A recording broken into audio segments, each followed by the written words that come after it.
Berdoalah, berjagalah senantiasa, karena tak lama lagi Yesus akan datang. Jangan engkau tidur lelah, terbuai aris dunia, sebab itu saudara berjaga dan tetap sadar. Bila saat hari Tuhan itu tiba,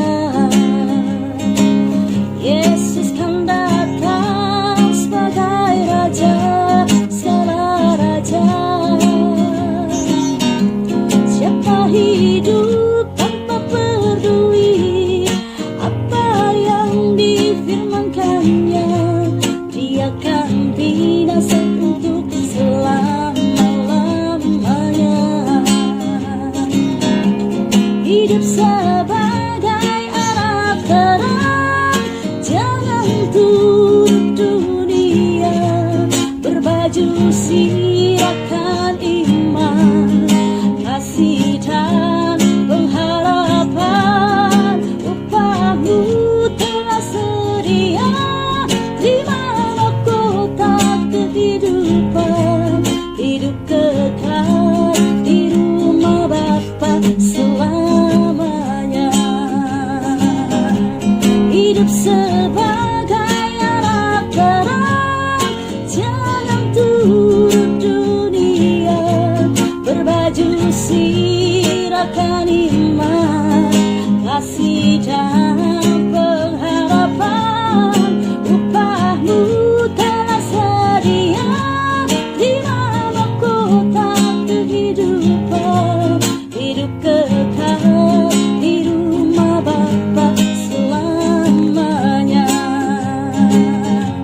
Hidup kekal di rumah Bapa selamanya. Haleluya.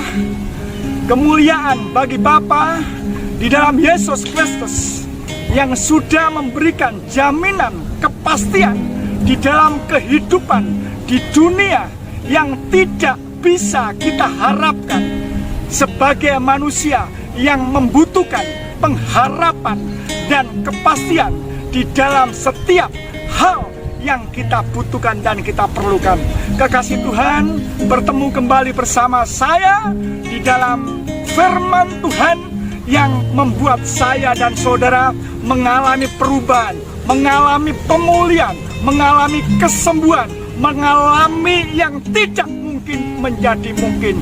Oleh karena itu, kekasih Tuhan, dari ujian demi ujian yang hingga kini yang namanya COVID Corona belum bisa diselesaikan, dan sampai kapan selesai kita semuanya tidak mengetahuinya. Pemerintah berupaya untuk semaksimal mungkin untuk setiap saya dan saudara untuk mendisiplin diri di dalam mengikuti protokol kesehatan yang itu sangat baik sekali, sehingga setiap saya dan saudara harus tetap mentaatinya. Kekasih Tuhan, lebih daripada itu, saya dan saudara mempunyai Tuhan yang ketika berfirman, terciptalah alam semesta ini dan segala isinya. Sehingga kekasih Tuhan, setiap saya dan saudara harus lebih takut kepada Tuhan yang berkuasa atas segala-galanya. Oleh karena itu, kekasih Tuhan, firman Tuhan Yesus Kristus mengingatkan, menegaskan, dan saat ini memberitahukan kepada saya dan saudara di dalam Matius pasal yang ke-10 ayat yang 28 menyatakan, dan janganlah kamu, yaitu saya dan saudara, janganlah kamu takut kepada mereka yang dapat membunuh tubuh, tetapi yang tidak berkuasa membunuh jiwa.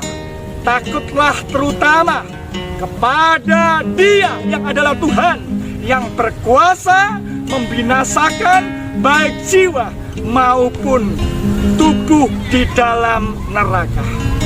Kekasih Tuhan, jelas sekali firman Tuhan ini telah mengingatkan, memberitahukan kepada saya dan saudara bahwasanya saya dan saudara harus lebih takut Sang Penguasa di atas segala penguasa. Bukan saja di negeri kita, bukan saja di dunia ini saja, tetapi juga yang ada di surga. Kekasih Tuhan, tetapi nyata kalau saya dan saudara mendengar keadaan yang terutama menguasai, mengendalikan orang-orang yang sudah percaya kepada Tuhan Yesus Kristus, tetapi hidupnya ada di dalam ketakutan yang terus-menerus menguasai hati pikiran, sehingga pikirannya dikuasai bagaimanakah caranya supaya tidak mati. Padahal kematian tidak hanya saja harus melalui wabah corona, apapun juga bisa menyebabkan kematian. Dan kita tahu musuh yang paling terutama dan yang paling terakhir adalah kematian. Kekasih Tuhan, untuk itulah anak Allah Yesus Kristus menghancurkan, membinasakan musuh saya dan saudara, yaitu maut, yaitu kematian yang ditakuti oleh banyak. Karena itu kekasih Tuhan, bagaimanakah sikap dan cara saya dan saudara hidup untuk kita meresponi firman Tuhan atau kita meresponi dunia? Sehingga ketika kita meresponi Tuhan, firman itu akan menghidupi saya dan saudara, sehingga ketika ketakutan itu dirasakan dan menguasai banyak orang dunia, saya dan saudara bersama dengan Tuhan. Sekalipun aku berjalan dalam lembah kekalaman, aku tidak takut bahaya. Sekalipun ada masalah, ada corona, ada wabah, apapun juga, resesi, apapun juga, ekonomikah itu, penyakitkah itu, saya dan saudara terus melangkah bersama Yesus Kristus Tuhan.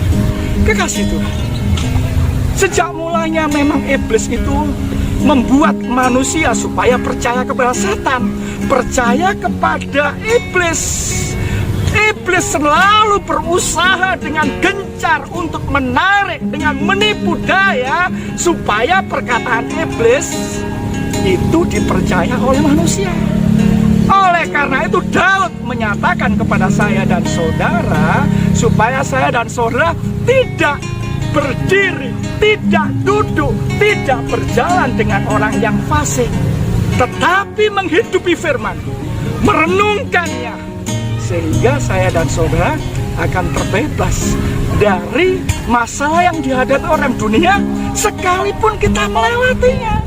Tetapi ada mujizat, ada kesembuhan, ada pemulihan yang terus terjadi di dalam kehidupan saya dan saudara. Kekasih Tuhan, firman Tuhan menyatakan kepada saya dan saudara bahwasanya orang-orang yang takut itu, jelas firman Tuhan menyatakan, tidak akan masuk dalam kerajaan surga. Di dalam Wahyu pasal yang ke-21 ayat yang ke-8, tetapi orang-orang penakut yang disejajarkan dengan orang-orang yang tidak percaya, orang-orang keji, orang-orang pembunuh, orang-orang sundal, tukang-tukang sihir, penyembah-penyembah berhala, dan semua pendusta, mereka akan mendapat bagian mereka di dalam lautan yang menyala-nyala oleh api dan belerang. Inilah kematian yang kedua. Kekasih Tuhan, kematian kekal, kematian yang tidak ada ujung habisnya. Oleh karena itu, saudara yang kasih nama Yesus Kristus, dunia boleh takut, tetapi saya dan saudara sebagai orang yang sudah memutuskan untuk percaya bahwa Yesus Kristus adalah Tuhan penguasa langit dan bumi, bahwa Yesus Kristus adalah juru selamat yang menyelamatkan setiap aspek kehidupan saya dan saudara. Saya dan saudara tidak boleh takut. Kita hanya boleh takut kepada Dia yang menguasai segala-galanya, yang menguasai hidup saya dan saudara. yang bisa membawa dan melemparkan ke neraka. Oleh karena itu kekasih Tuhan, mari saya dan saudara, firman Tuhan menyatakan kepada saya dan saudara bahwasanya kuasa untuk menghancurkan iblis itu sudah diberikan kepada saya dan saudara. Saya dan saudara sudah ada di dalam firman yang menjamin kepastian untuk kita mengalahkan takut, untuk kita mengalahkan kegelisahan, untuk kita mengalahkan sesuatu yang tidak kita kehendaki. Oleh karena itu kekasih Tuhan, biarlah renungan firman Tuhan ini membuat saya dan saudara, apapun yang terjadi di dunia ini, kesulitan, kesukaran, sesuatu yang membuat saya dan saudara sepertinya tidak ada jalan keluar lagi, yang sangat mengerikan. Ingat, saya dan saudara tidak sendirian. Saya dan saudara berjalan dengan Yesus Kristus yang selalu membuat saya dan saudara melakukan perkara-perkara yang besar dan ajaib. Itulah tujuan Tuhan, untuk bersama di dunia ini menghancurkan pekerjaan-pekerjaan iblis. Tuhan Yesus Kristus memberkati. Terjadilah kerajaan Allah, kerajaan surga di dalam hatiku dan hatimu, di dalam keluargaku dan keluargamu, di dalam bisnismu, di dalam pelayanan kita, di dalam setiap aspek kehidupan kita. Selamat hari Minggu, Tuhan Yesus memberkati, dan biarlah hati kita senantiasa melekat di dalam persekutuan dengan Roh Kudus yang membuat kita terus berkobar-kobar, menyala-nyala di dalam mengasihi Tuhan. Tuhan Yesus memberkati. Shalom.